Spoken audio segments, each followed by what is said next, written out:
បាទសួស្តីបងប្អូនទាំងអស់គ្នាថ្ងៃនេះយើងមកដឹងតើតើនឹងការតមហាបែប4412ទាំងអស់គ្នាតើការតមហាបែប4412ហ្នឹង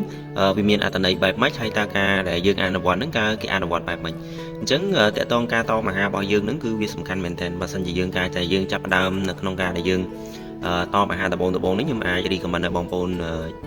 ប្រើលក្ខណៈ4412ល្អភាសាមែនទែនគឺមានន័យថាយើងរក្សាកម្រិតនៃការញ៉ាំអាហាររបស់យើងនឹង4ម៉ោងនៅពេលដែលយើងញ៉ាំអាហាររួចហើយឧទាហរណ៍ថានៅពេលព្រឹកបងប្អូនញ៉ាំបាយម៉ោង8ព្រឹកចឹងទៅបាទហើយយើងរក្សាយើងរាប់ចាប់ពីម៉ោង8នឹងទៅរហូតដល់ម៉ោង1បាទយើងញ៉ាំបាយថ្ងៃត្រង់ភាសាទៀតអញ្ចឹងមានន័យយើងរក្សាកម្រិត4ម៉ោង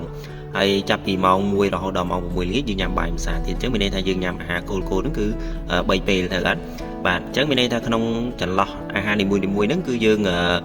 ញ៉ាំមានន័យថា4ម៉ោងយើងញ៉ាំម្ដងមានន័យថាអញ្ចឹងពេលដែលយើងចាប់ផ្ដើមអនុវត្តហ្នឹងមានន័យថាយើងកុំញ៉ាំអីជេបចុះមានន័យថាបើសិនជាយើងញ៉ាំមកពេលម៉ោង8ព្រឹកយើងញ៉ាំមកពេលនេះញ៉ាំឲ្យហើយទៅអញ្ចឹងយើងទុកពេលឲ្យរាងកាយរបស់យើងសម្រាកដើម្បីអាចឲ្យរាងកាយរបស់យើងអាចទៅយកខ្លាញ់យកស្ករដែលលើសរាងកាយរបស់យើងហ្នឹងយកមកប្រើបំលែងទៅជាធម្មពលវិញអញ្ចឹងបើសិនជាបងប្អូនអនុវត្តបែបហ្នឹងសុខភាពយើងឆាប់ល្អផ្សារមែនទែនស្ករយើងអាចត្រឡប់មកនៅធម្មតា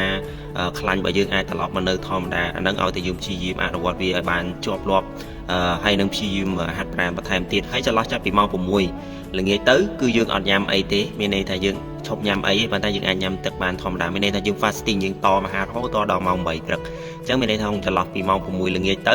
គឺយើងលែងញ៉ាំអីញ៉ាំទឹកធម្មតាហើយក្នុងចន្លោះដែលយើងតមហាហ្នឹងយើងអាចញ៉ាំទឹកញ៉ាំអីបានធម្មតាប៉ុន្តែយើងគួរតែកុំញ៉ាំអីជេបចប់បាទព្រោះពេលដែលយើងធ្វើ fasting ហ្នឹងដើម្បីឲ្យធ្វើទៅឆាប់បានផលយើងញ៉ាំអាហារ3ពេលគោលហ្នឹងទៅហើយចន្លោះ4ម៉ោងហ្នឹងគឺយើងអត់ញ៉ាំអីទេហ្នឹងខ្ញុំសូមបញ្ជាក់ម្ដងទៀតបាទហើយការអនុវត្តងាយៗមែនតើបងប្អូនអាចយកទៅអនុវត្តខ្លួនឯងបានទៅនៅក្នុងជីវិតប្រចាំថ្ងៃរបស់យើងព្រោះតែយើងញ៉ាំអាហារជេបចប់ហ្នឹងហើយដែលធ្វើឲ្យយើងមានបញ្ហាលើសស្ករលើសខ្លាញ់លើសគីឡូ